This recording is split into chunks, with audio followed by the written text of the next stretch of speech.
आज हमारे साथ बातचीत करने के लिए हमारे स्टूडियो में मौजूद है डॉक्टर चारू रावत, जो कि पर्सनालिटी डेवलपमेंट ट्रेनर भी हैं और स्टूडेंट काउंसलर भी हैं। मैम, बहुत बहुत स्वागत है आपका हमारे आज के इस एपिसोड में। मैम, जैसे कि जो हमारा आज का टॉपिक है वो है सही समय में सही दिशा का चुनाव। तो किसी भी व्यक्ति के लिए, स्पेशली स्टूडेंट्स की बात करें हम, तो सही समय में सही दिशा का चुनाव कितना आवश्यक है? ये उतना ही आवश्यक है जितना आवश्यक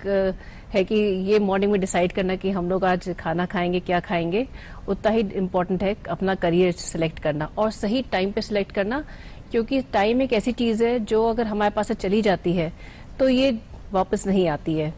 तो टाइम, अगर हम लोग सही टाइम पे अपने करियर का चुनाव कर लेंगे तो उस करियर में बहुत स्मूथली और सही समय पे सही स्टेप्स लेके आगे बढ़ पाएंगे। वरना अगर काफी लेट चूज करते हैं, देखिए करियर तो डिसाइड करने की ऐसा कोई एज नहीं होती है। लोग 40s में भी डिसाइड करते हैं, 50s में भी डिसाइड करते हैं, और अब कई लोगों के ऐसे अच्छे एग्जांपल्स भी सामने आए कि वो 60 और 65 पोस्ट रिटायरमेंट भी अपने करियर को चेंज करते हैं, कुछ करियर डिसाइड करते हैं। बट अगर हम लोग 10वीं और 12वीं के बच्चों की बात करें तो इट इज इम्पोर्टेंट कि वो 8th या 9th क्लास में जब हैं, अपना इंटरेस्ट सब्जेक्ट का पहले ही चूज कर लें, समझ लें, और किस फील्ड में जाना है अगर इसको सिलेक्ट कर लेंगे तो वो एक स्टेप बाय स्टेप मेथड से आगे बढ़ सकते हैं और उनके काफी हाई चांसेस हैं कि वो अपनी फील्ड में एक्सपर्ट बन जाए। जी जी मैम, जैसे कि आपने बताया कि 8th 9th क्लास, अगर हम उम्र की बात करें तो सही उम्र क्या है कि हमें ये सोचने के लिए हमारा जो माइंड सेट है वो कब रेडी हो जाता है, या डिसीजन लेने के लिए कि हमें करियर में किस फील्ड में आगे बढ़ना है? जनरली जब हमने 8th 9th की बात करी तो यानी कि हम 13, 14 या 15 ईयर्स की बात कर रहे हैं। बच्चों में इतनी मैच्योरिटी आ चुकी होती है और काफी हद तक काफी सब्जेक्ट्स की वो पढ़ाई कर चुके होते हैं, जहां उनको पता चल जाता है कि किस सब्जेक्ट में उनका इंटरेस्ट है, वो नॉलेज एक्वायर करने में और इंटरेस्टेड है, और अपने आसपास अपने परिवार के लोग, अपने नेबर्स, अपने जानने वालों के को देखकर और अपने फ्रेंड्स के पेरेंट्स को देखकर उनको आइडिया लग जाता है कि कौन कौन से करियर्स ऑलरेडी हैं। तो आई थिंक 13 से 15 ईयर्स तक की एक एज है जहां स्टूडेंट को समझ लेना चाहिए कि उनका एरिया ऑफ इंटरेस्ट क्या है, कौन सा करियर उस वक्त ज्यादा सक्सेसफुल होने के चांसेस है, और किस करियर से रिलेटेड उसको अपने आसपास के लोगों से सही गाइडेंस मिल जाएगी। जी जी, बिल्कुल सही कह रही है मैम कि हमें बहुत, जब स्कूलिंग हमारी चल रही होती है, यानी जब हम 8th या 9th क्लास में होते हैं, तो हमें काफी कुछ सीखने को, जैसे कि सारे सब्जेक्ट्स की एजुकेशन हमें मिल चुकी होती है। तो कहीं ना कहीं हम उस टाइम डिसाइड तो नहीं कर सकते कि हमें किस करियर में या किस फील्ड में हमें अपना करियर बनाना है, लेकिन कहीं ना कहीं हम अपना एक ऑप्शन देख सकते हैं कि हमें किस स्ट्रीम में आगे पढ़ाई करनी है। मैम, जैसे कि अभी 10th और 12th के एग्जाम्स की भी बात करें अगर हम, तो किस तरीके से हम, या क्या एक क्राइटेरिया क्या होता है कि हम किस तरीके से चूज करें? जैसे 10th का बच्चा जो है, यहाँ से हम अपने करियर का पहला निर्णय लेते हैं कि हमें किस स्ट्रीम में आगे पढ़ाई करनी है।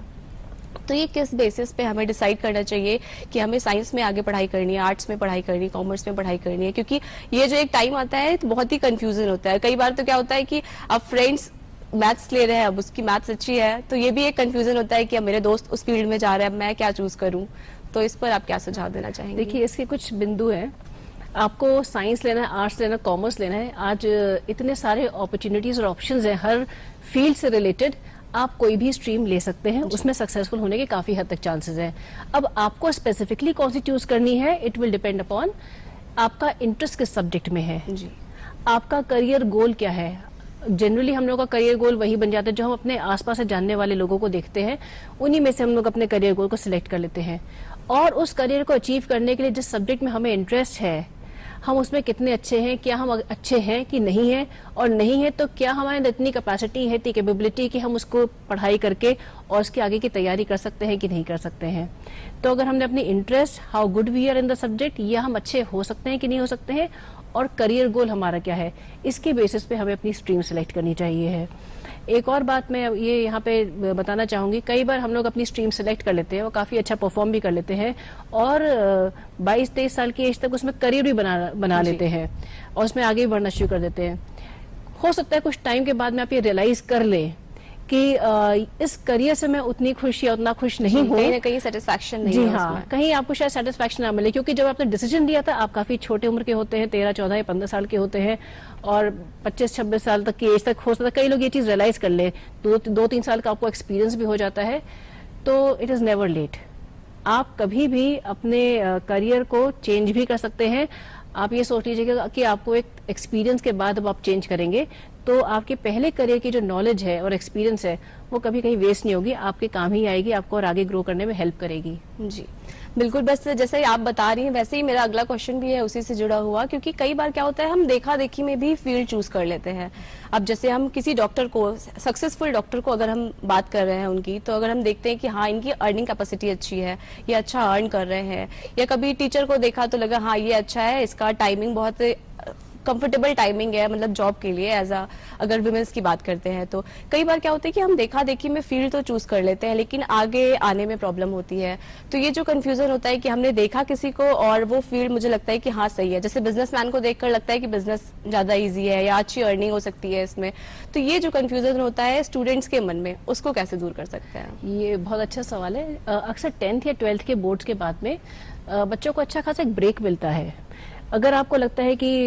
मेरे फ्रेंड के पिताजी डॉक्टर है या मेरे फादर इंजीनियर हैं या टीचिंग का प्रोफेशन बहुत अच्छा है या बिजनेस बहुत अच्छा कर सकते हैं हम, क्योंकि आजकल व्यवसाय के ऊपर बहुत ज्यादा फोकस भी है और टीवी पे कई ऐसे प्रोग्राम भी आ रहे हैं जो उसको प्रमोट कर रहे हैं,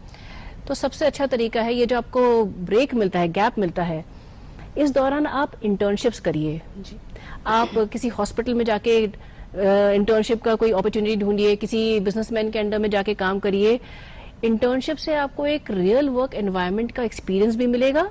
और साथ ही साथ आपको ये भी पता चल जाएगा कि आप इसमें इंटरेस्टेड हैं कि नहीं है, क्या क्या चैलेंजेस आते हैं, आप उन चैलेंजेस को फेस करने के लिए रेडी हैं कि नहीं है, बहुत सारी चीजें। तो internship is one very good way